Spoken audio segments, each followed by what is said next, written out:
Hey, this is Pamela Schneider. I'm the retail editor for Blue Book Services, and this is the Produce Reporter Week in Review. We're kind of back to normal. Happy 2023, first edition of the Week in Review of 2023. Seems like a good time to talk about food trends. It's always a good time to talk about food trends. Yeah, and you know what? Ever since October, when Whole Foods came out with its list of absurdities and oddities, dates being the only produce thing, and as a date shipper pointed out to me, they didn't actually say to eat dates; they said to eat things made from dates. We'll take a win is a win. So we'll take that. But ever since that came out, I've been tracking and watching and trying to figure out what I think people will be eating in general or how they will be eating in the next year, and I have some thoughts. So would you say you kind of boil down some of these broader trends and the New York Timeses of the world and come up with a trend list that's the most relevant thing to our audience? I am trying to identify the what do all of these crazy lists mean to me? Because we're always trying to identify what does this mean to my business and how is this going to affect my business going forward into the new year.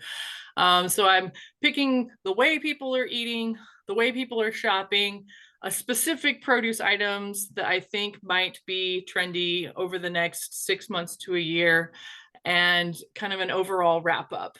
And I always try to boil it down to five, even though, as you probably know, I can't just give you a list of 5 words. It's got to have an explainer behind it. Uh, All right, let's hear it. let's hear it. So number one, I feel like people are going to try to squeeze value out of everything that they can. And I even said, have you Googled egg substitutes yet? It could be looking for an egg substitute to trying to decide whether garlic is better than fresh garlic, which I will fight you. No, garlic is not as good as fresh garlic. But if you watch, and the other thing too, I feel like that I forgot to mention is that I feel like our food trends are going to be heavily influenced, particularly by TikTok, but social media in general. Because if you don't have TikTok, which a lot of people don't, and that's totally valid, but if you don't see it on TikTok, you're going to see it on Instagram, the exact same thing. And if you don't have Instagram, you're going to see it on Facebook. And if you don't see it on there, then it's going to show up somewhere in your life because that's where all the media is getting their news now. Yeah, on trends. Yeah, absolutely. Yeah. Uh, So I feel like things are being influenced that way. So that's how I'm kind of identifying it too. If I saw it on TikTok first, I know it's going to filter into the mainstream eventually. So meal planning, shopping smaller portion sizes. Anna Marie pointed out something like this at the Southeast Produce Council's Southern Innovations, where she was in the Netherlands over the summer, I believe, and saw bagged salad that was portioned for two, and miniature cabbage heads, miniature broccolis, things like that that are pointed toward a more value oriented culture. And even my boys and I saw firsthand somebody at the store this week stripped all of the outside leaves off of a head of cabbage, leaving just a tiny little head. And I got the wide eyed, what is that person doing from my big kid? And I said, hey, man, it's totally legal to do it. Although, if you talk to the produce manager, I'm sure nobody likes to find a whole bin of cabbage leaves that could have been eaten. But that person who only needed a tiny head of cabbage didn't have any other options. So, Legal doesn't mean it's moral. right. Legal doesn't mean it's And moral. illegal doesn't mean it's immoral. In some cases. um, But that's value is something that we touched on most of 2020, and we were wondering to see if we would ever start to see a proliferation of shrinkflation, and that's always been considered kind of a negative thing, but it could really be a positive thing to get. I mean, it's a way to keep costs down and yes. eliminate waste.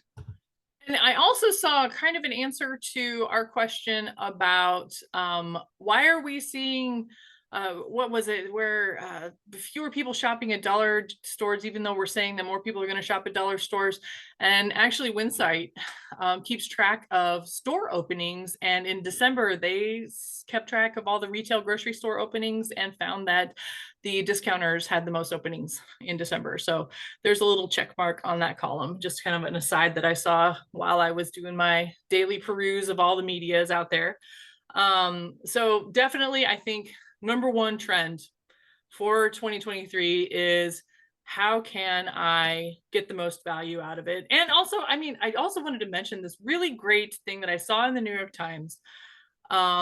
Jennifer Ziegler from Mintel said that they categorized their trend hunt in 4 different kind of, just their criteria was simplicity, versatility, escapism, and resourcefulness. And I think those 4 things, if your food doesn't fit one of those, is it simple? Can I do it? Can I use it across different platforms? Am I getting away from the normal? And can I do it? Resourcefulness, is it something that I can do and use and is actually practical for my life? Those I think are very, very important criteria. Of Yeah, and course, then the they probably went out and had like lemongrass and acai. yeah, there was some weird stuff on that list. I linked to it in my column. My number 2 trend though was hacks and knowing how to use your cookware. So this is where I think agriculture has a really, really good opportunity to explain, hey, did you know that you can do this, this, and this? Did you know this is how you eat a passion fruit? And when it's all wrinkly, it's actually the best, and not, don't throw it away when it looks like that. I think mango people have another opportunity to explain that wrinkly mangoes are actually delicious mangoes. So that is the explainers and the, hey, you've got this air fryer that you got a couple of years ago, you forgot about it, you haven't been using it lately, but here's how you can make amazing zucchini in it. There's a lot of opportunities to remind people, this is, you've got this, now let's use this.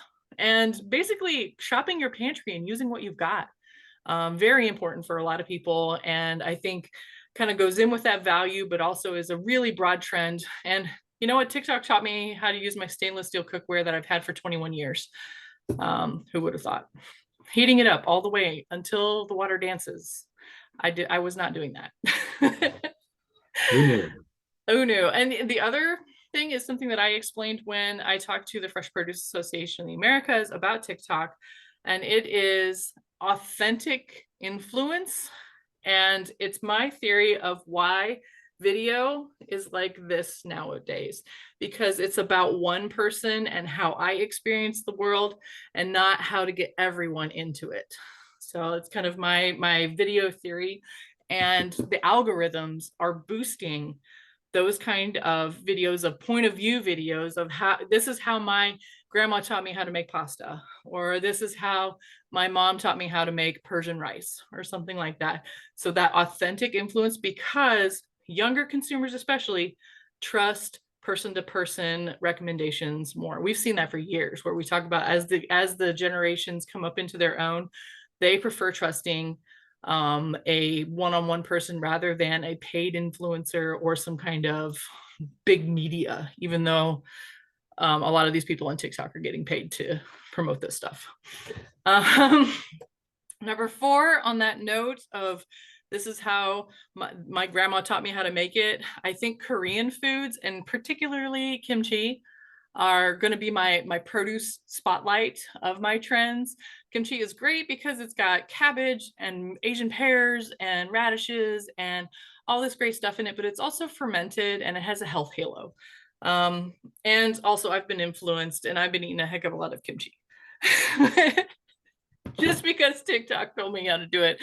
And my husband told me today, he's like, you're going to start making it, aren't you? And I was like, probably. And I even talked to Max Schuster down in the Rio Grande Valley. They're growing Napa cabbage right now. And he showed a beautiful field of Napa cabbage. And I said, coming to my kitchen soon. I think that Napa cabbage is going to be trendy this year just because of kimchi and people wanting to learn how to make it. And then, of course, my last trend this year is related to kimchi and related to fermented foods. in anything that has a health halo. Anything that someone can eat and think, oh, I'm making a better choice and I'm eating something that's good for me. Even though it may not So taste it's not like amazing. a giant bottle of kombucha as is in there. See, is it delicious? Some people might tell you it is, but is it really? Important thing is that it's good for you and good for your gut. Right? See, somebody told you it's good for your gut. Whether or not it truly, truly is, it's got that health halo. And so you have the largest bottle of kombucha I've ever seen. I can just remember back in the early days of my career, I went on a retail tour, saw my first Sprouts Farmers Market. It was in Las Vegas with the National Grocers Association, which is a lot of independents, right? And we all got to sample some kombucha. We got back on the tour bus, and a couple of those guys seemed like good old boys to me, like, that tastes like a dumpster smells. And I have never gotten that out of my head, even though I drink kombucha from time to time, but it does smell like the trash can in a produce department back room. I would say it smells worse than it tastes. Yes, that is true. That is true. But that fermentation apparently is really good for your gut health. So I think people are going to be looking for other items that they perceive as a better for you, good for you. I should have this immunity shot that kind of tastes weird, even though I'm not really intrigued by it. It's got all of these healthy ingredients in it. That's definitely something people are looking for this year. And that's a good thing for fresh produce. Of course, it's a good thing for fresh produce. Um, some of the other things I think that people are going to be looking at are cooking from home more. We've even seen that in news this week where we saw that per capita restaurants is at its lowest in 25 years. Yeah, that's it's not a good sign for the economy, that's for sure. And uh, the costs going up just affects food service so much more because they have labor in there, supply costs. It's gonna be a rough year. Well, and in that news release, it mentions a lot of the trends that are going on with restaurants and a lot of the challenges that they're going through. I think any kind of business owner is not surprised by a lot of this, but the they did mention that most of the restaurants that are continuing to stay open, that whether the pandemic or open during the pandemic, are quite busy. Um, but it's just a challenge to operate right now because of all the input costs and just the economic climate is really challenging for them. Well, this story also pointed out that labor costs or labor pressure in general is starting to ease for restaurants. So that is some slightly good news. Yeah, definitely. I don't know how to wrap this up. Think maybe I'm gonna have some kimchi. Um, open it up, and my dog actually does not like the smell of it. He's like, "What are you doing?" But that, I guess, on that note, let's just wrap it up. That's it for the Produce Reporter Week in Review. If you are not getting the Produce Reporter newsletter, you need to go to producebluebook.com and sign up. So my sauerkraut counts for that. Sauerkraut does count for that. And I think the kraut is still having a moment. It's part of the fermented food thing. And I saw it first, and I even saw there's a company that is exhibiting at produce shows called Cleveland Kraut. And I've seen them at almost every show in the last couple of years, starting in 2019. And I'm starting to see them in produce departments. I even saw a complete end cap of just refrigerated fresh kraut at the Berkeley Bowl in Berkeley, California. So that would be, I think, like a leading edge kind of store on something quirky like kraut, but it's starting to get into other stores too. Yeah, well, I'm just trying to come up with excuses to put it into meals. I like kraut a lot, but I mean, it's also kind of an easy food to feed all these Germans. So Yeah, we only have one German here, so